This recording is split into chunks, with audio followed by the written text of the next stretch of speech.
When problems come knocking on your door, how do you react? What is your response? You may have heard about the fight or flight response. And what does it mean? Fight means fighting back, resisting, facing the problem. And flight is all about running away, trying to escape the problem. And often this is what makes the difference. Yeah? The way we deal with problems will determine how fast we're going to solve the problem. And some problems are overstaying in a person's life. You may have a problem in your life that should no longer be there. First of all, everybody has problems. Nobody can escape problems. As long as we live in the world, problems will come and problems will go. But you may have a situation that is overstaying in your life. It's too long in your life because you haven't found the right methods, the right way to respond to that problem. And that was the case of Hannah. We are in the week of Hannah and reading 1 Samuel chapter 1 and chapter 2. Because this weekend, we're going to have the Sunday to meet God face to face. And Hannah is that example of a person that the problem in her life overstayed because she didn't know how to respond. Or she responded in a wrong way. She responded in a wrong way Initially. However, she was a woman of faith. Everybody has an amount of faith inside of them. Be it small or big, that's not important. God says himself, even if your faith is small as a mustard seed, you can move mountains. The problem was that Hannah's faith was sleeping, dormant. So let's read about that here in 1 Samuel. And he, Elkanah, had two wives. The name of one was Hannah, the name of the other Peninnah. Peninnah had children, but Hannah had no children. And her rival also provoked her severely to make her miserable because the Lord had closed her womb. So what I want to focus on today is the word provocation. Peninnah provoked Hannah. And God even permitted for her womb to be closed. Please clearly understand, God does not inflict pain on people, but he allowed her womb to be closed for a certain time. With what purpose? To provoke a reaction from Hannah, a reaction of faith, because her faith was sleeping. And as well, Peninnah was provoking her. And even you have the example of her husband that was insensitive. He lacked consideration, understanding, comprehension. And even the priest that judged her and called her a drunkard. So provocation, provocation, provocation, provocation. A lot of things were provoking her faith for her faith to be awakened and for her faith to be expressed.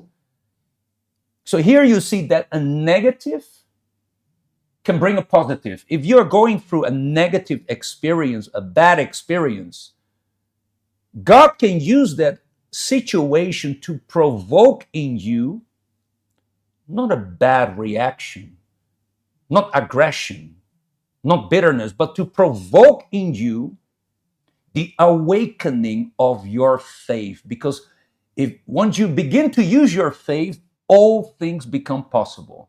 If your faith is sleeping, nothing is possible until you wake it up. when we have our faith sleeping, that's when we become religious people. So the reason God allowed this problem in Hannah was so that she would not be a religious person, but in fact to be a person of faith, an example of faith, and she became this example, and that's why we are speaking about her today. But you see, sometimes people, when they have problems, that the inclination, when they are like provoked by other people, the inclination is to keep bitterness, grudges, and then desiring revenge. But you don't see anywhere in the Bible Hannah praying for God to do justice and to give a punishment to Penina. But you see her speaking about her own disappointment, the bitterness of her soul. So that moment, what happened? Her faith was the religious faith was converted into a faith in action. So sometimes people who don't have this discernment of religious faith and a faith that is valid, has weight. So that moment when when Hannah had all these problems that she went through was exactly to awaken a living faith inside of her, removing all religiosity from her. Yeah, and we know that without faith, it's impossible to please God. Without faith, it's impossible to move the hand of God. If you need anything from God, you must act out your faith. You must use a living faith, a biblical faith. And Hannah is the example how to do that. Because from that moment on, she no longer waited on her husband, no longer waited on the priest. She went direct to God without intermediaries, no more middlemen. And she wanted to speak to God face to face. And when that happened, it was impossible for God to remain silent. It called God's attention. God was just waiting for her action. And as long as she was going through her problem, you must remember that God was present. God had never left her. God was watching her. God was ready to receive her, but he was just waiting for her initiative to take the first step. And when she did that, it changed everything in her life. So if you are going through a similar situation like Hannah, maybe you're suffering betrayal in your family or in your marriage, you're going through a lot of hardship in your workplace, unfair treatment. Maybe you feel bitter about a situation that happened between you and your husband, you and your wife, or your kids. You're angry, you're upset, and your reaction has been, humanly speaking, normal, but you have not been using the weapons of faith. Then I want to invite you to do exactly what Hannah did and for you to experience what Hannah experienced when she met God face to face. How can I meet God face to face? You'll learn about that this weekend in one of our meetings. 7 a.m. in Tagalog on Sunday, 10:30 in the morning in Cantonese. And in English, we have two sessions, 9 a.m. and 11 a.m. All right? This is the address. For more information, scan the QR code. And we look forward for you to experience the power that Hannah experienced. Okay? Tune in again tomorrow in our Voice of Faith.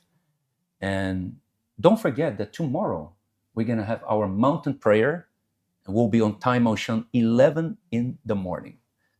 God bless you all abundantly, and see you then.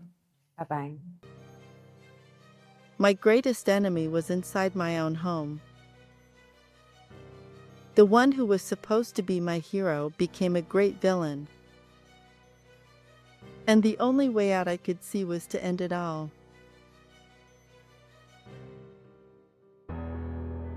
My mother was a spiritist. My mother would receive spirits at home, and many times my father would attack her because he didn't know how to handle that situation. And he was also an alcoholic, so he drank a lot. And when I was 12 years old, I was abused by my father. And at the very moment he tried to start abusing me, I screamed for my mother. He threatened her and told her that if she told anyone he had tried to mess with me, he would kill her.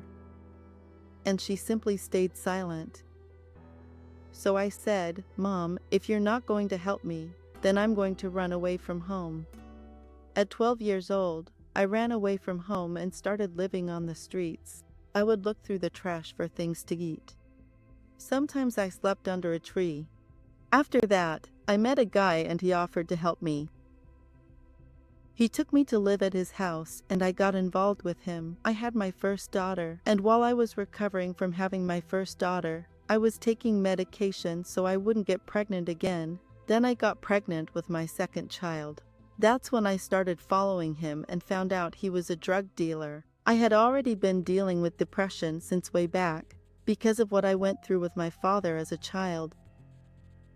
So I decided to leave him. I went back to my father's house. Then one day I got a job at a bakery. And when I got home, well, even before I got off the bus, I saw the front of my house full of police cars. And when I got off the bus, I saw several police officers there stopping me from going in, but people from Child Protective Services were bringing me the kids, my 2 little girls, and my father had just abused them. And then my father, he was arrested. Immediately, the thought that came to my mind was, now he's going to go through what I went through. He's going to be cold. He's going to have to take cold showers. But my wish didn't come true. Because after a while, my father was released. And one day, when I was coming home from work, I heard some screams. And then, when we went upstairs,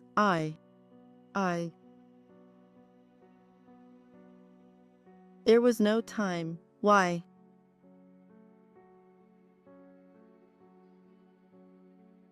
Sorry. She came rolling down the stairs, covered in blood. And I looked up the stairs and I was like, "What did you do to my mom?" He laughed and I went to the hospital. My mother had a brain tumor and died from his beating. My depression got worse. I tried to kill myself. I thought about throwing myself in front of a truck. But just as I was about to try to throw myself in front of a truck, someone showed up and said to me, "Don't do it." After that period, I was in my room folding some clothes, and I felt a really strong pain in my chest. When I got to the hospital, the doctor looked at me, and when he did the x-ray, I had just had a stroke in my left lung. I went into a coma, and I heard the doctor talking to the nurse. He said, "The lady in bed 17, which was me, how is she doing?" The nurse said, "Doctor, she hasn't improved." He said, "If by 2:30 p.m. tomorrow she doesn't show any sign at all, the only option will be to disconnect her from the machines, because with this infection in the hospital, we need to clear everyone out." And right then I thought, okay, God, if you exist, get me out of here alive. And then I blacked out. I think I went into a coma inside myself. I slept. I didn't see anything else. What happened the next day? At 2:30 p.m., which was the exact time the nurse was going to turn off the machines, I woke up. So right then I said to myself, or rather, I thought it, because I still couldn't speak, but I thought, wow, God does exist. That's when, after 7 days, I was discharged from the hospital. When I got to my front door, there was a guy there. He turned to me and said, "I don't know you, but the God who is within me, he knows you. And all the suffering you're going through can come to an end. I'm going to invite you to come to church." So I said, "Oh, that's cool. Which church?" He said, "It doesn't matter what the sign says. What matters is that my God will be waiting for you there at the altar." I said, "I accept. I want to."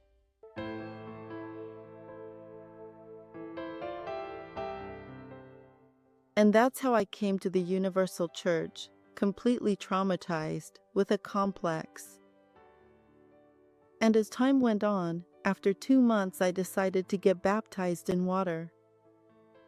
And when I came out of the baptistry, I said, "That's it, I'm not that same person anymore." I didn't need medication anymore. The depression disappeared. All the traumas, they were over, finished. But it wasn't enough. I was happy. I was completely healed, but then one day the pastor came with a message about forgiveness. Right then I thought, that's it, the Holy Spirit won't want me, because I'm not going to forgive my father. I remember leaving the church and going home crying, trying, because I kept thinking, but he doesn't deserve my forgiveness. And at the same time, the word would come to me and say, "But you don't deserve anything either."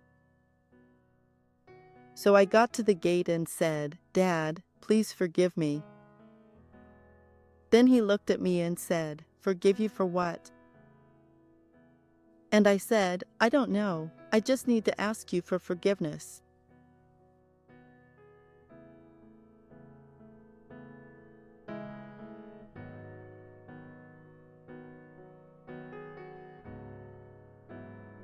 He didn't understand anything. But he hugged me. And when he hugged me, I felt a weight lift off of me. And then he said to me, "I accept, and forgive me too."